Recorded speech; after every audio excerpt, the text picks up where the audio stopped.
Desaparecidos. Presentes. Ahora y siempre. Ahora y siempre. ¿Querés arrancar la mañana bien informado? InfoSiberia, las noticias en tu celular. Manda un mensaje de WhatsApp al 1128679078 y recibilo gratis todas las mañanas. Vos sos la única que me hace feliz cuando nadie te dice la verdad.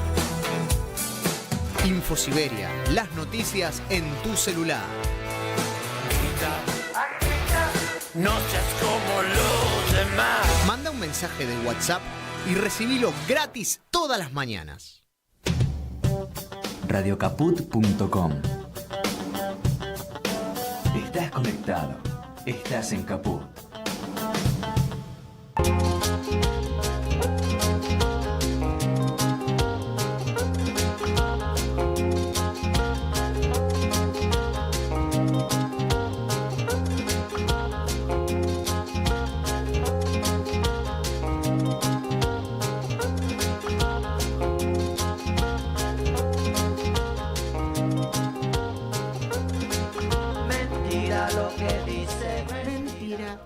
Bueno, buenas noches, audiencia, ¿cómo va? ¿Cómo estás, Marcelo Goro? Buenas noches, Mónica Arredondo. Martín Farfán, ¿cómo va? ¿Todo bien? Todo bien. Lo tenemos acá a Fernando Esteche, que vino a estar con nosotros, vio luz y entró.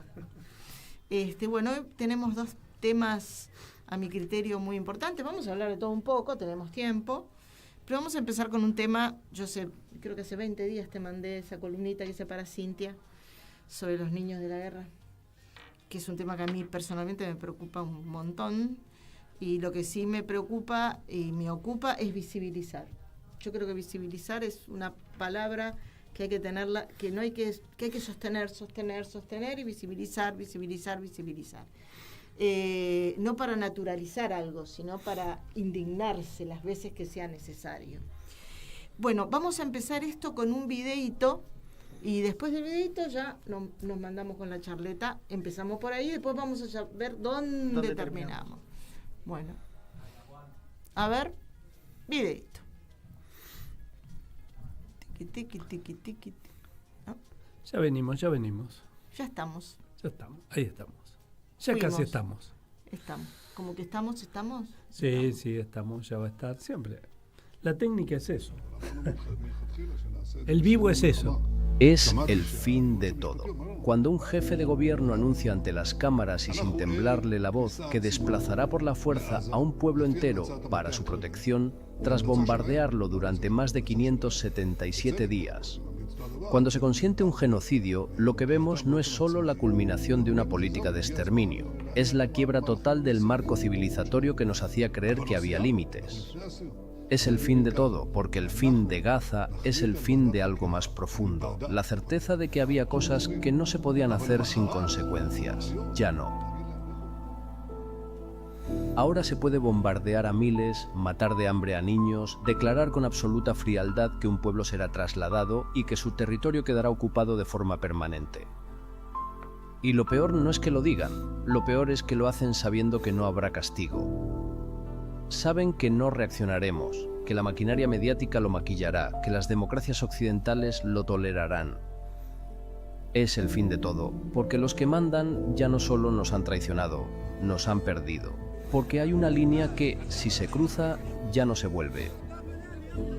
Cuando permites una limpieza étnica en directo sin romper con los responsables, sin suspender relaciones, sin levantar la voz hasta que tiemble el poder, no solo te vuelves irrelevante.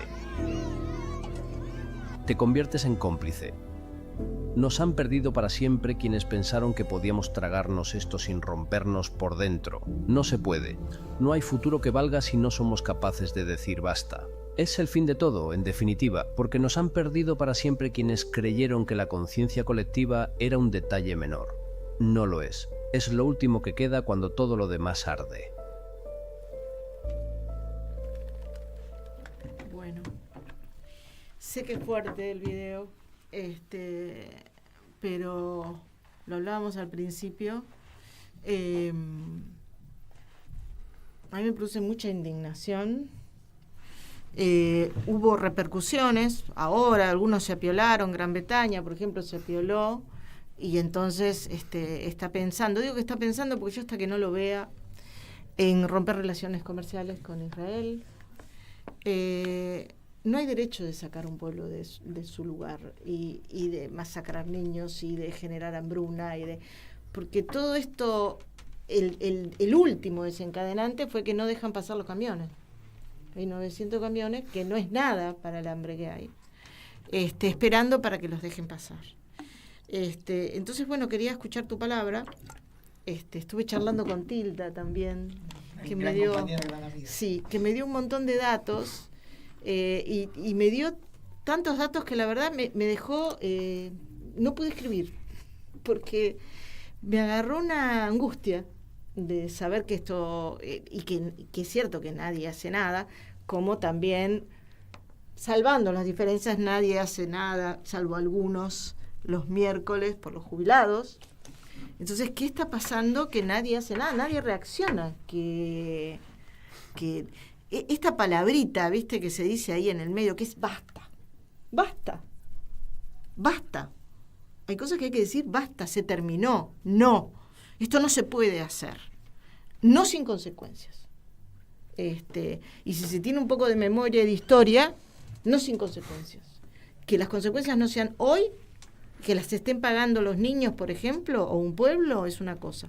Pero va a haber consecuencias más tarde que temprano. Así que te doy la palabra y charleteemos. Vos también, Marcelo. ¿No te sacás los cosos porque no escuchás? No, me parece que hay una cosa, justo aprovechando los tiempos estos en que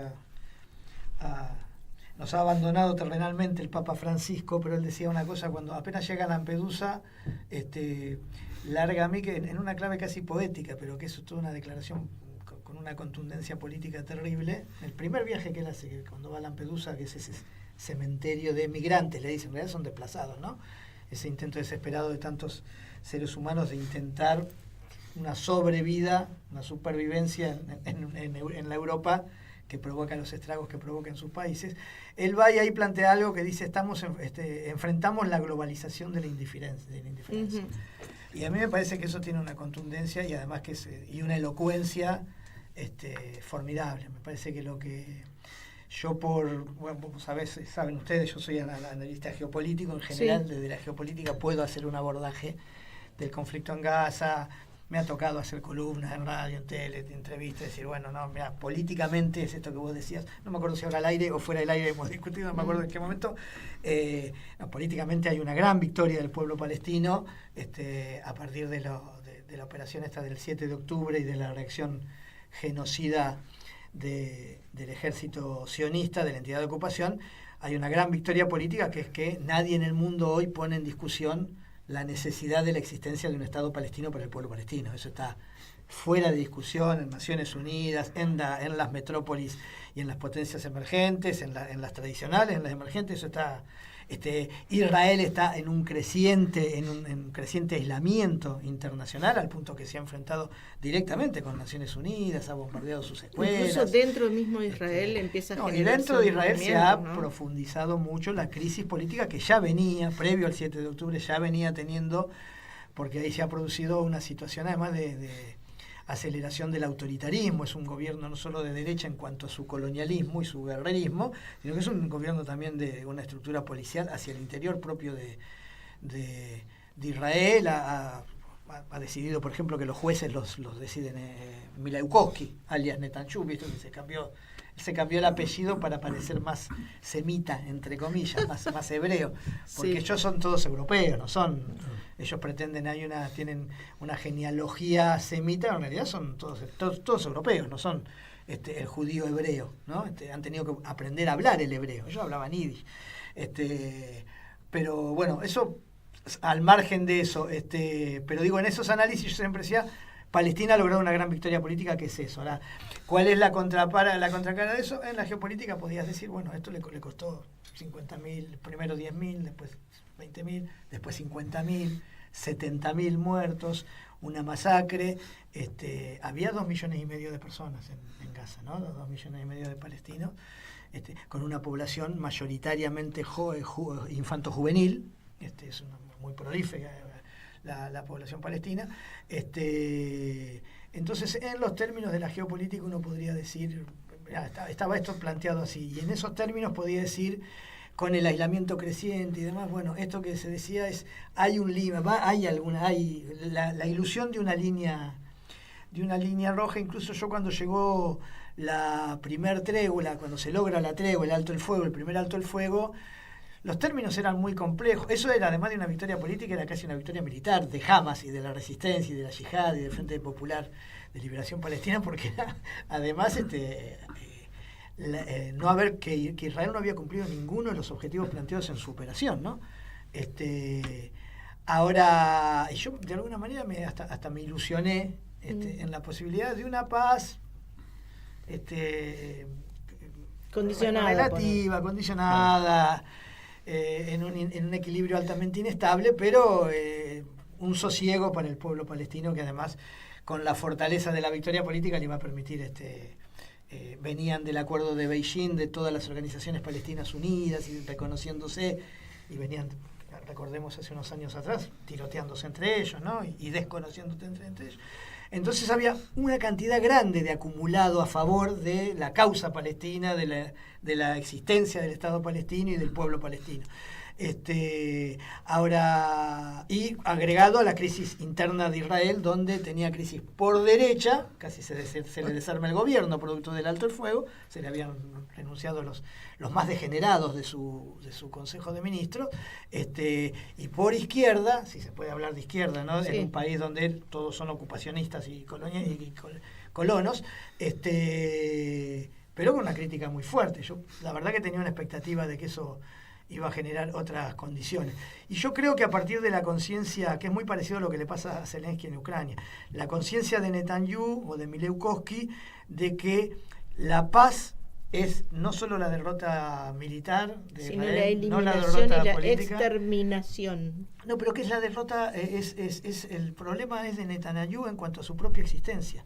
Si Netanyahu, como criminal de guerra, tiene el problema, Netanyahu, o como se llame este hombre, Mileukoski, tiene el problema de que la única manera de sostenerse en el poder es con la guerra. La paz, a Netanyahu y a toda la banda de degenerados que está en el gobierno de la entidad sionista hoy, se lo lleva puesto. ¿Qué es lo que le pasa a Zelensky? Es lo mismo que le pasa a Zelensky.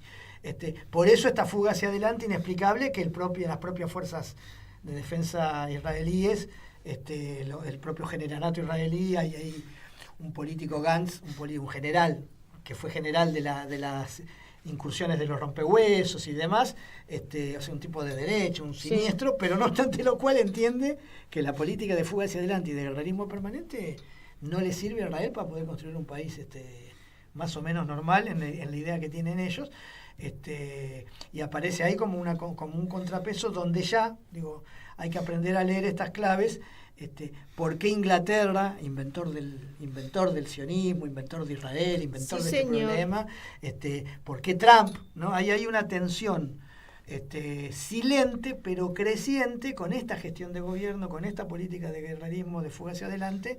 No quiere decir que sean mejores o peores, son antipalestinos. Ahora sí entienden que esto hay que ponerle un coto, una línea, que hay una línea roja ahí, que es la no aceptación del exterminio. Y me parece que ahí Netanyahu es consciente de que está acorralado, por lo cual más tarde o más temprano el mundo, la civilización, nos vamos a encontrar ya muy pronto, digo, más temprano que tarde, nos encontramos ante el desafío de asistir a una operación brutalista de exterminio, que es lo que plantea Netanyahu, y de traslado masivo, que nos remonta a las peores historias, no solamente al propio holocausto que llaman ellos, la Shoah, claro, que llaman a la ellos, historia del pueblo judío, por ejemplo. El propio pueblo armenio y su traslado también por el desierto. No hay en la historia de lo que se registra a nivel del derecho internacional como genocidio, situaciones similares a esto que me decían el otro día alguno me planteaba, pero ahora van al Nakba 2.0. El Nakba 2.0 ya está.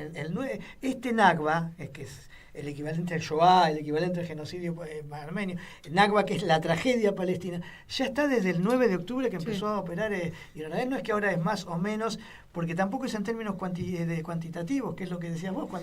Nosotros cuando cuantificamos la dimensión de la tragedia palestina, perdemos de vista la dimensión humana. Es como cuando decimos 30.000. Claro. Cuando conocés la historia de las 4 hijas de Westerhill, decís, qué tragedia. Cuando son 30.000, ya medio que convivís con eso. Nosotros estamos acostumbrados pero digo... O agrego, nada que ver, pero los 10.000 obreros echados en Tierra del Fuego. Son 10.000 familias, claro, caramba. cuando le pones historia, cuando le pones la carita, por eso yo digo... Tenemos que obligarnos a visibilizar y mostrar y asomarnos a ver, porque a veces uno quiere no ver. Sí. Cuando uno ve una carita de un nene que puede ser tu hijo, tu nieto, tu chiquilín, llorando a su hermanito que está exánime ahí, con el cuerpo ya perdiendo, con la fealdad que la muerte le imprime a todo, ¿no? Además, esas muertes, ¿no? Inesperadas, con los bracitos marcados para poder reconocer. Nos tenemos que obligar a ver a eso, a asomarnos a ver eso para no naturalizarnos, pero además para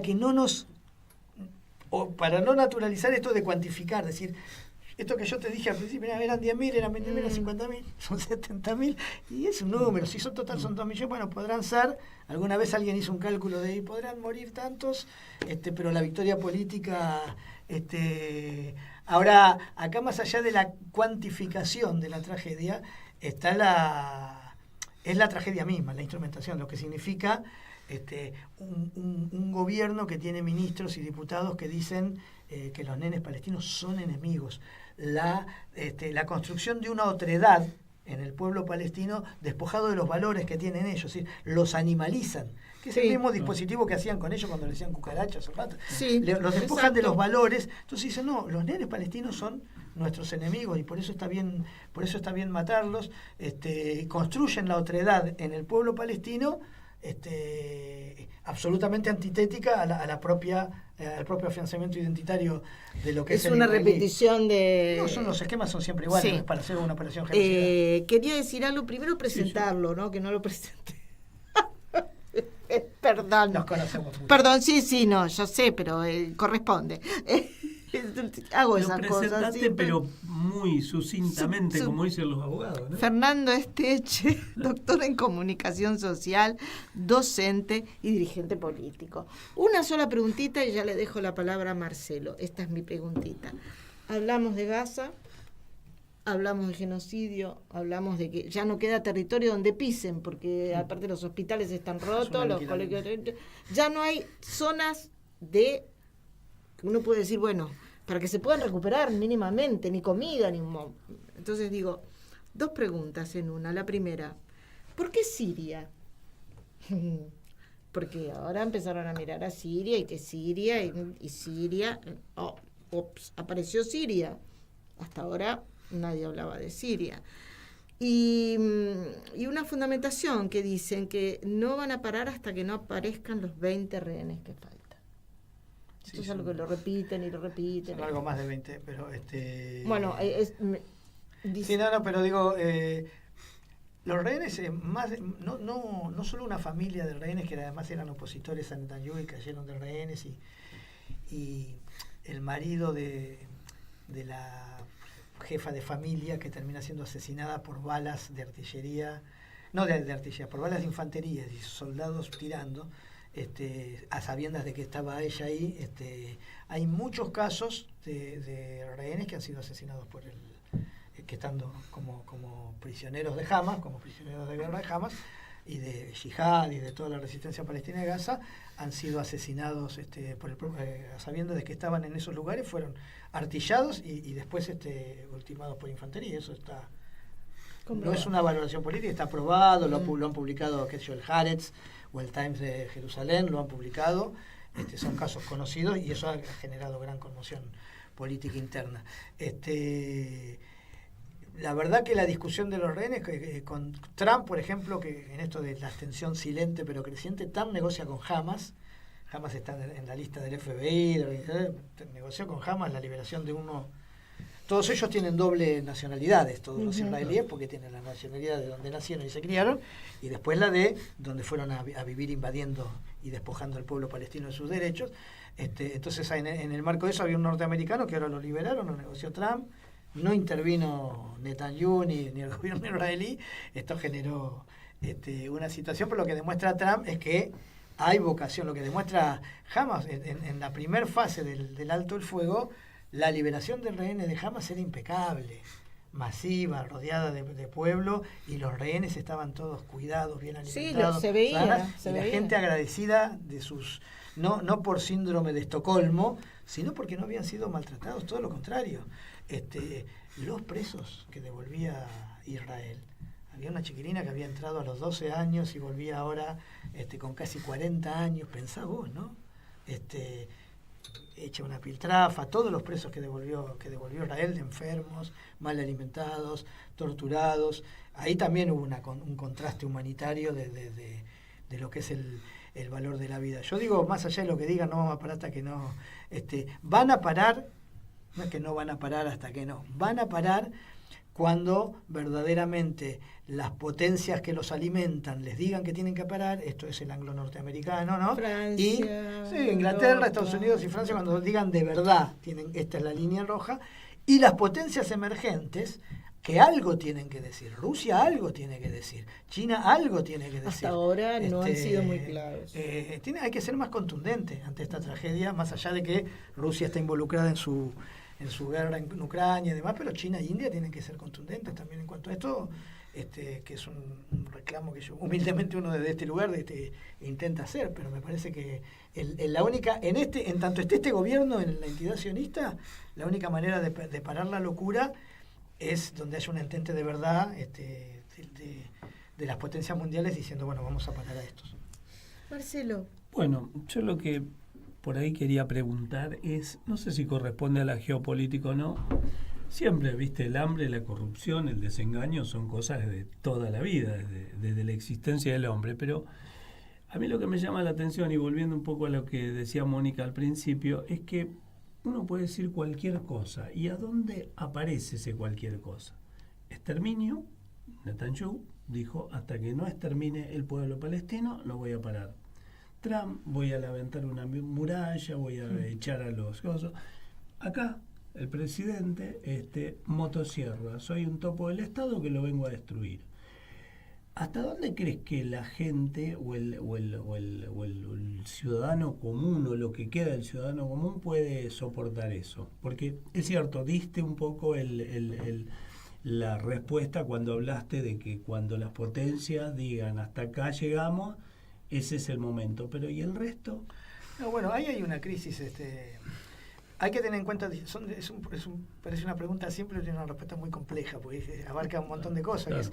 Nosotros tenemos que entender que nosotros estamos en el pedacito del mundo, que es el 13% de la población mundial, que es el cachito de Europa, que en los mapas parece más grande, pero que es muy chiquita, Europa y América, ¿no? El continente americano. En ese pedacito está nuestra conformación de sentidos, y nos parece que el mundo discurre por lo que nos dicen los grandes medios y los algoritmos digitados y la narrativa dominante en ese pedacito del mundo. El otro pedazo del mundo, 70% de la población mundial, más del 70, digo el 13, a nivel de superficie, a nivel de población mundial, está en otra sintonía. Están desarrollando integración de infraestructura, integración productiva, integración comercial, desanclándose del dólar. El Sahel africano, si vos te pones a pensar África, África no tiene más escuelas que Argentina, Brasil y Uruguay y Chile. No tiene más universidades, no tiene más ingenieros, más doctores, más cientistas sociales. Tiene ejércitos que uno presupone que son degenerados, sanguinarios y corruptos. Un hambre estructural y una pobreza estructural desde la descolonización monitoreada. Están produciendo un proceso revolucionario, digo, Burkina Faso, Mali, Chad, Senegal, estando presos, ganaron las elecciones, desanclándose. No en voz alta, a ver si no le tiro. Pero desanclándose de cepos coloniales con otra, digo, donde no estaría permitido de ninguna manera estas lógicas. No. Es más, la crítica que ellos hacen, por ejemplo, a países como se me fue el que está al lado de Ruanda, al lado del Congo, se me fue el nombre ahora. ellos hacen una crítica muy fuerte a Israel, al racismo, al supremacismo. Hay masas, hay una reacción civilizatoria de parte de los pueblos del sur global que no admiten esto. Nosotros nos parece que todo se admite porque la narrativa dominante la deja pasar, lo naturaliza, o se espanta diciendo qué barbaridad lo que dijo este hombre y no pasa de eso.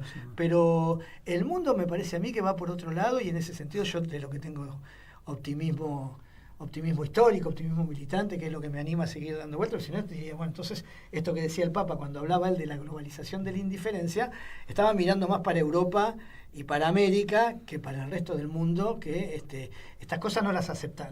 Ahora, después, el día del Nakba, el día del Nakba no hay un día del Nakba, el Nakba es permanente, pero en torno de mayo, cuando la declaración de la independencia, cuando las bandas degeneradas que después van a formar las fuerzas de defensa israelí, las que forman las fuerzas de defensa israelí son bandas terroristas, ¿no? Haganá, Irgun y Stern, que hacían terrorismo contra los palestinos, que eso después forman el ejército. Cuando esas bandas fueron a echar a la señora, le golpeaban la puerta, la sacaban de los pelos, le arrancaban el hijab y le echaban de la casa para que no pueda volver más. A ella, a sus hijitos, a sus maridos. Eso es el Nakba, es el gran, que esos no pueden volver más, además a su propio. Por eso la llave. Yo me he encontrado con mujeres palestinas colgando la llave de su casa todavía. En esta época, es el símbolo del retorno permanente. Eso en Europa hubo movilizaciones, pero absolutamente masivas, no de 500, 1000, 2000, de centenas de miles en las principales capitales, en España, en Francia, en París, en Londres. Londres no es casual que tenga que reaccionar, y son países además crecientemente islamófobos. Palestina no es solo islam, ¿no? Son laicos, no. Pero digo, pero la islamofobia asocia lo árabe a lo bueno, y además padecen situaciones como la de esta suerte de estos desplazamientos o migraciones, le dicen ellos, para ocultar el proceso de desplazamiento, de el desequilibrio demográfico creciente, latente que están teniendo, que hay más migrantes que hay en París, viven más islámicos que parisinos, o en Londres. No obstante lo cual, los tipos tienen que asumir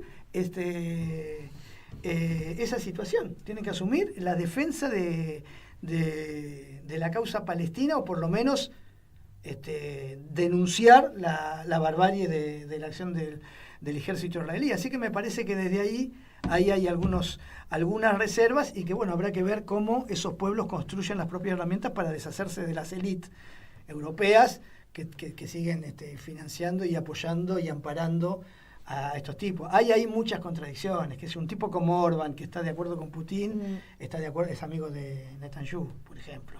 Sin embargo, está en contra de la guerra de Ucrania, pero es amigo de Netanyahu. Entonces, un tipo como Fico está en contra de la guerra y también está en contra de la guerra. Digo, ahí uno no puede hacer una división y decir, mira, si estás con Rusia, estás contra Israel, porque Rusia en el desfile de la victoria, recordando la victoria sobre los nazis, invita hay una comitiva de primer nivel de Israel. También van los palestinos, también son invitados los palestinos. Pero no está la impugnación moral de lo que están acometiendo, ¿no? De eso se trata, de la impugnación moral, de eso se trata. Bueno, Fernando, muchas gracias por gracias haber a ustedes venido. por este espacio. Te mandé los videitos del Uruguay, que estoy muy Sí, los estuve viendo. Y sí, el Uruguay sí se manifestó, el gobierno actual, en contra de el genocidio de Gaza, y tuvo una protesta de la embajada. No, en América Latina en general, nosotros estamos justo acá con este maniático que cree que es judío, pero no se quiso ser judío porque se tenía que circuncidar y le daba impresión, pero bueno, esa es otra discusión. Algo tenía que dar. Cobarde. Una cosa así. Bueno, muchísimas gracias. Gracias a ustedes, ha sido un placer para mí. Bueno, nosotros seguimos con un poco de musiquita, pero bueno, musiquita y la dejamos entrar a Mai. Vale. Que está ahí. La que sigue. Cualquier.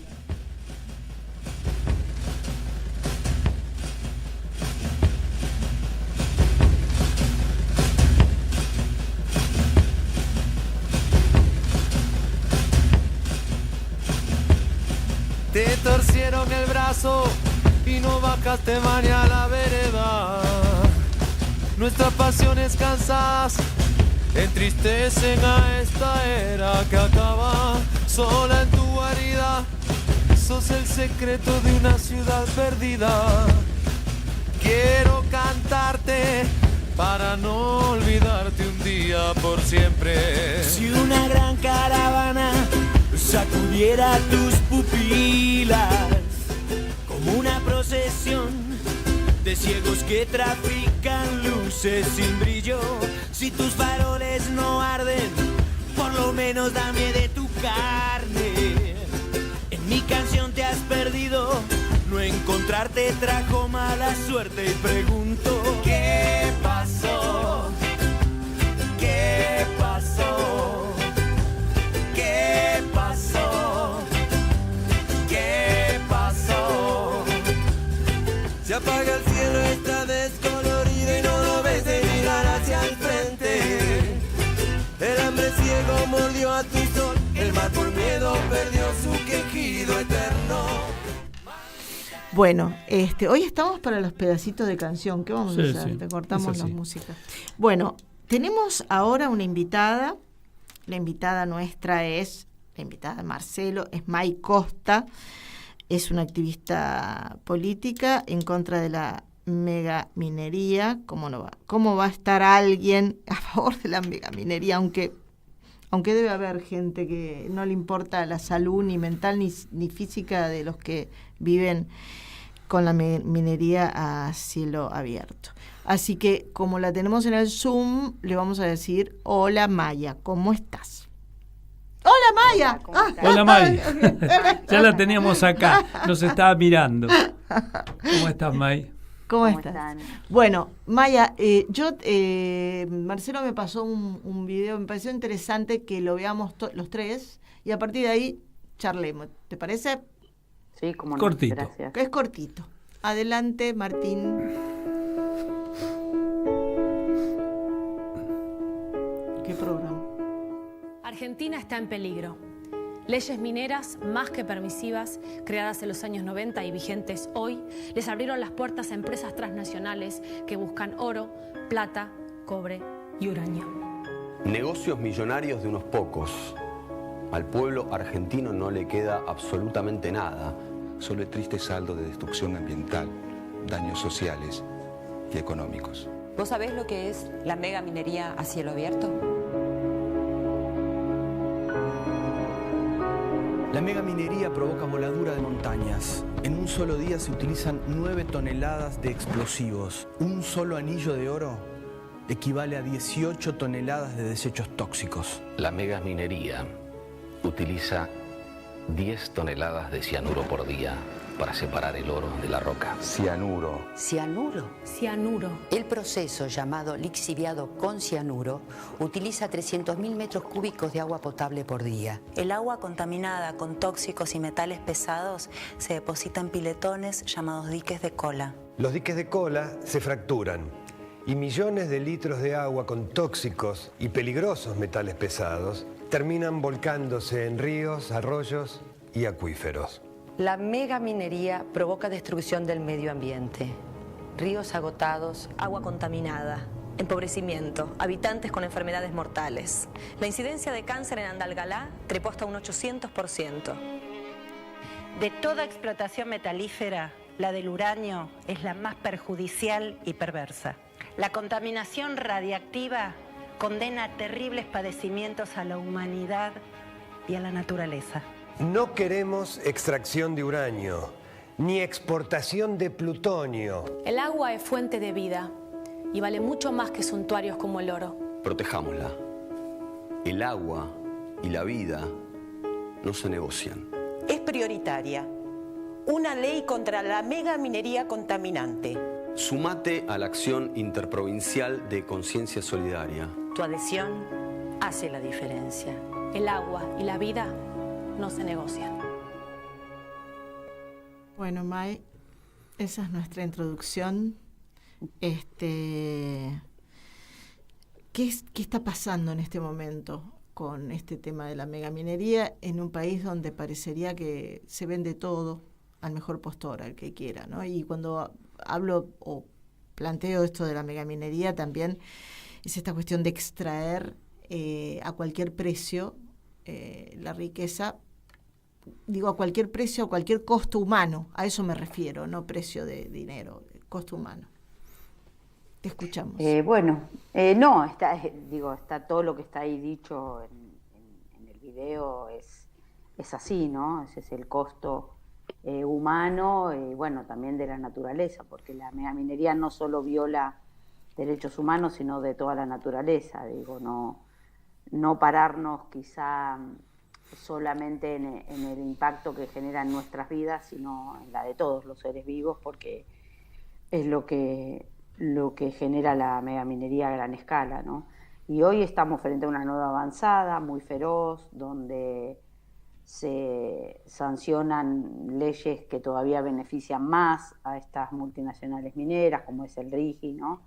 Y además, frente a un gobierno nacional que anuncia prácticamente como la única salida del extractivismo, y la megaminería es una de las patas principales, ¿no? de ese modelo de producción que saquea, que contamina a gran escala. Así que es urgente, es preocupante, nunca dejó de serlo, lamentablemente, esto también hay que decirlo, es una lucha que lleva mucho tiempo. Si nos paramos históricamente, yo soy profe de historia, tendríamos que iniciar desde la conquista en adelante, solo por hablar en América, ¿no?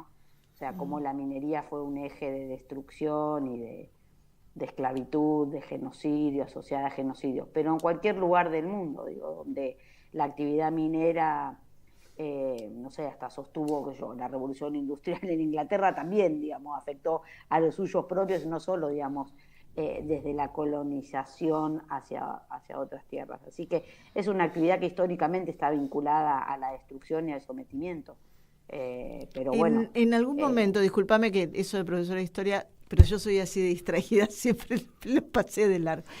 En algún momento, porque yo estuve siguiendo un poco noticias acerca de esto, las poblaciones donde esto se realiza y donde las consecuencias se ven a la vista, en algún momento pudieron pararse de mano, interrumpir, cuestionar o por lo menos denunciar este tipo de situaciones, porque les están envenenando la vida.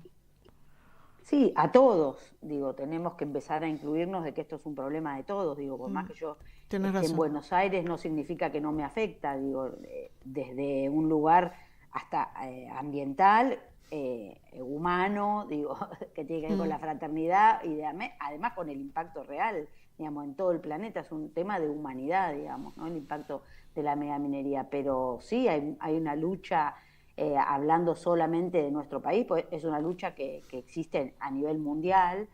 Nosotros, de hecho, en las acciones, yo soy parte de la lucha hace 19 años, van a ser, pero hay gente que está desde mucho antes y, como decimos, históricamente, si queremos, las comunidades mucho atrás, pero hablando más sobre el presente, acá se viene dando una lucha muy fuerte y se han logrado frenar la megaminería en Esquel en 2003 y cada vez que se intenta volver a instalar o a imponer la megaminería, el pueblo, está organizado y sale a las calles y manifiesta el no. En 2003, lograron un plebiscito con más del 80%. Eso me acordaba, no sabía qué fecha, pero me acordaba de eso. Pero no solo Esquel, Famatina, más de 3 veces paró la megaminería, en Mendoza, en Andalgalá, más de 4 o 5 veces que vienen parando la megaminería, en Jujuy, y después, a nivel global también, hay en Perú, en Colombia, la verdad, en Chile, se viene haciendo frente desde las comunidades y desde los pueblos, y sí, han logrado frenar. De hecho, esas conquistas, en la lucha, siempre que se logró parar un megaproyecto o un proyecto de megaminería, han sido los pueblos los que los han podido parar. Solamente los pueblos son los que pudieron parar estos megaproyectos. Quería consultarte algo, ¿no? No es mi rol lo que voy a decir ahora, pero me voy a poner en abogado del diablo y preguntarte, es cierto que es un negocio que contamina, que destruye, que causa un genocidio y demás, pero ¿existe algún elemento de la megaminería que sea realmente que favorezca a la persona, al mundo? Porque el planteamiento sería esto: en algún momento algo de la minería tendría que haber servido, ¿o no? Bueno, a ver, estamos rodeados, digamos, de cosas que provienen de la minería, pero la forma en que se explota, la sociedad que han tenido con golpes de Estado, genocidio, pérdida de fuentes de agua, destrucción total de bosques, ríos, selvas, digo, ¿de qué nos sirve? Digo, por supuesto que hay un montón de hecho estamos hablando y utilizando, digamos, derivados que tienen que ver desde ahí, pero creo que todos los que estamos en esta lucha, lo que estamos denunciando es el impacto, la corrupción que viene asociado a la megaminería, repito, los genocidios que se han justificado a lo largo de la historia de la mano de la minería, que es una actividad corporativa, multinacional, que solo beneficia a multinacionales, que ha corrompido gobiernos, digo, que ha generado golpes de Estado, y esto es la realidad asociada a la minería, más allá, digamos, de los derivados, porque si el costo, digamos, de que tengamos un teléfono va a ser la destrucción del planeta, yo no sé, digo, hay otras formas de hacer estos materiales o de construir. Bueno, sí, desde la construcción sabemos que hay un montón de alternativas de construcción que son sustentables, que tienen que ver con el reciclado, con la reutilización, y en materia tecnológica también, digamos, hay un camino más que viable ahí. La minería como actividad está asociada principalmente a la acumulación de pocos y a beneficiar a pocos y a perjudicar a mayorías. Digamos, nosotros desde la lucha nos estamos plantando desde ahí, desde la denuncia de todo esto asociado a la actividad minera. Si yo pensaba en los desechos, no solo los que dice en el video del cianuro, sino en estas cositas que después también, es decir, o sea, hay muchos elementos las computadoras, qué sé yo, que yo me acuerdo... Sí, no solo las cosas asociadas a nuestro consumo, porque si no siempre nos convierten a la víctima, terminan convirtiéndola en victimaria. Entonces, armas, estamos hablando de que sostiene las guerras, la minería, digo, sostiene la acumulación de metales preciosos, de lingotes, que eso se sigue acumulando y que, digamos, nosotros en nuestras casas no lo tenemos, que eso va a parar a las arcas de los más poderosos, claro, y que ha esclavizado naciones y endeudado naciones enteras en el mundo. Digo, hace forma de hacer tecnología, digamos, con el reciclado. Yo siempre pienso, ¿no?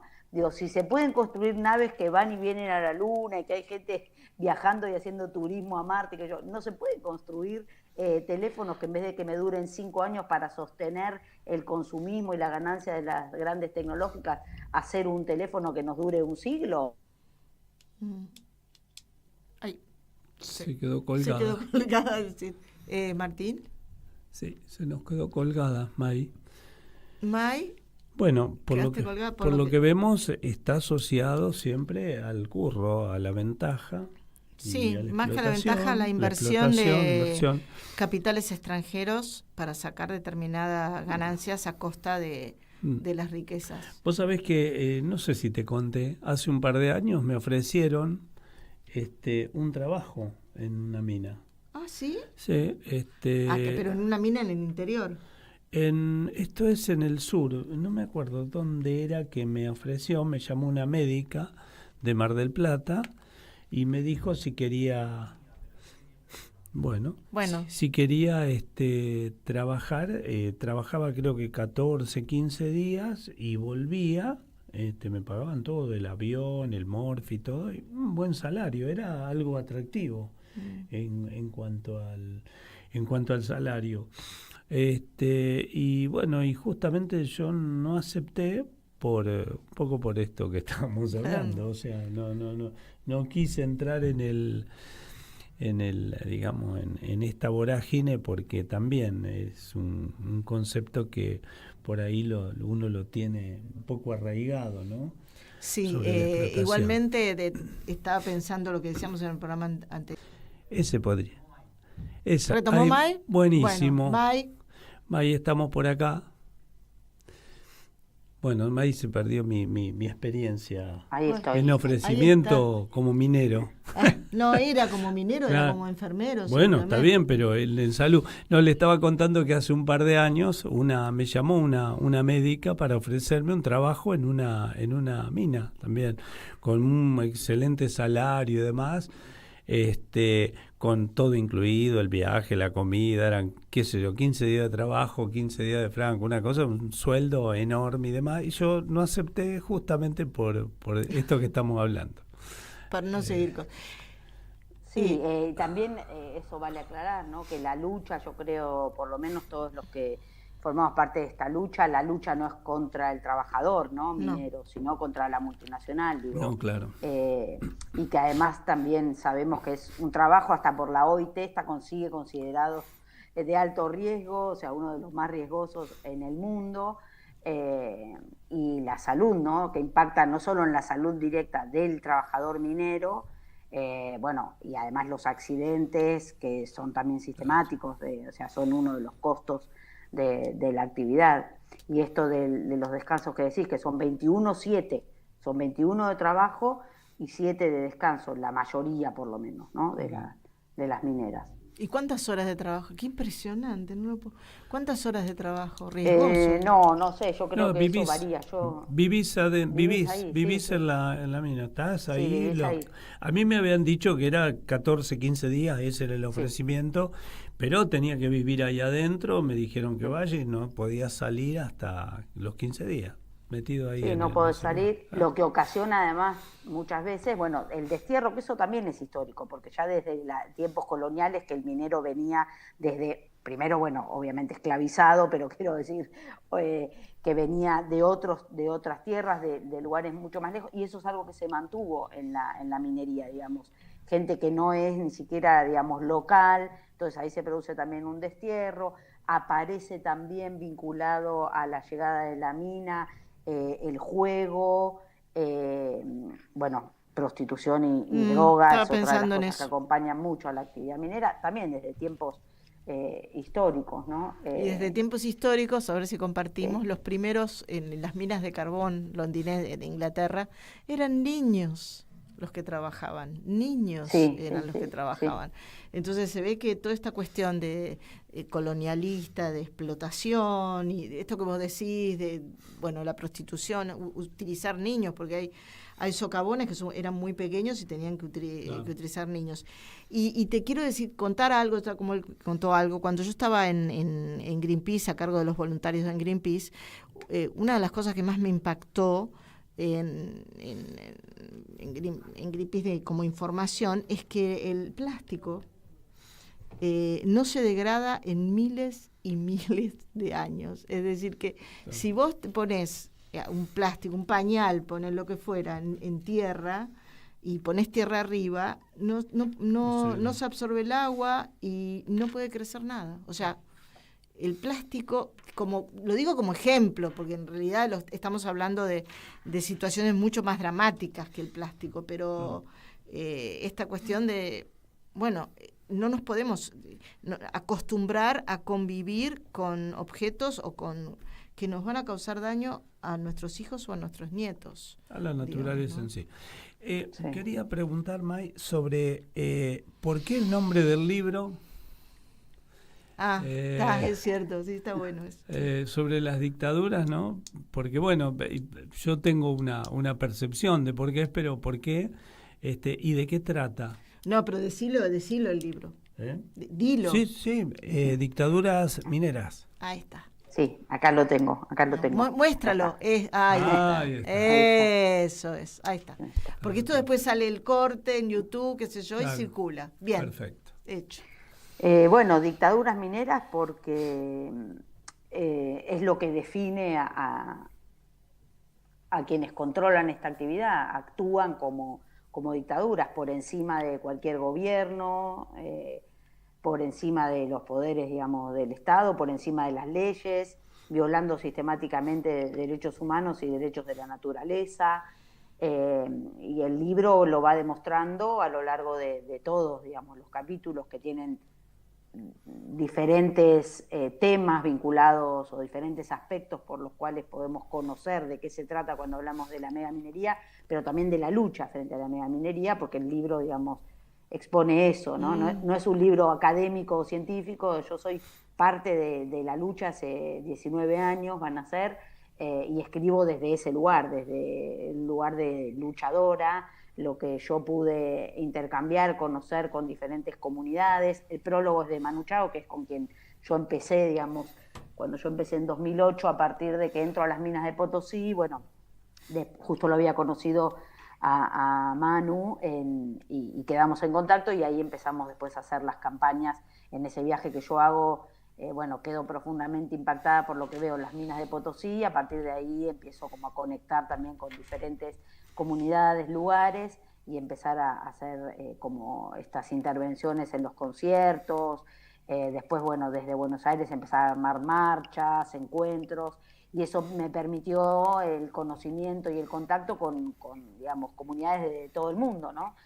Afectadas por estas mismas multinacionales que avasallan todo, desde todo esto que estamos hablando, histórico, genocidio de la conquista de América, o el costo para los niños de la revolución industrial, eso, digamos, en cuanto a un pasado, pero después en el presente también avasallan o avanzan con leyes hechas, imponen leyes hechas a su medida. Cuando eso no está, han hecho golpes de Estado.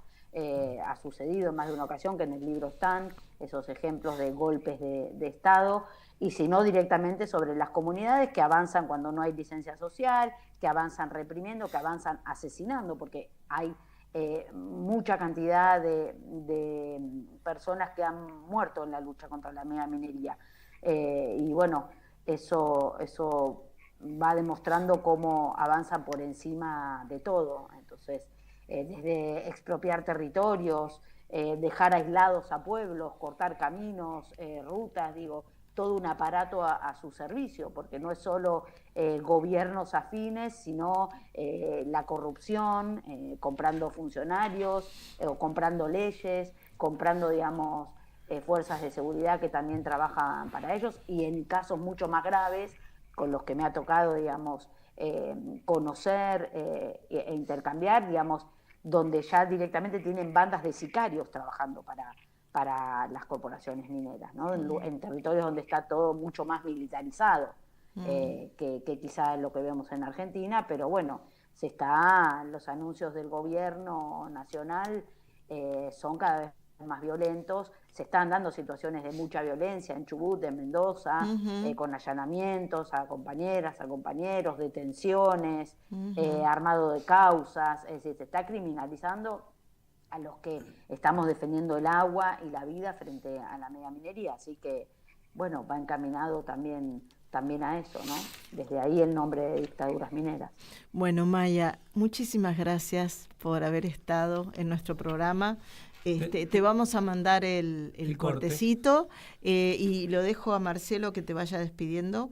Bueno, tenemos una conexión, ¿viste? Nuestro programa comienza con una canción de Manu, La Mentira, Mentira. Y ahora vamos a cerrar con esa canción que vos me mandaste. Le hice un cortecito al final, que también es de Manu. Yo le contaba a Mónica que el año pasado creo que estuvo Manu en el Teatro de Flores y lo fui a ver. Una maravilla.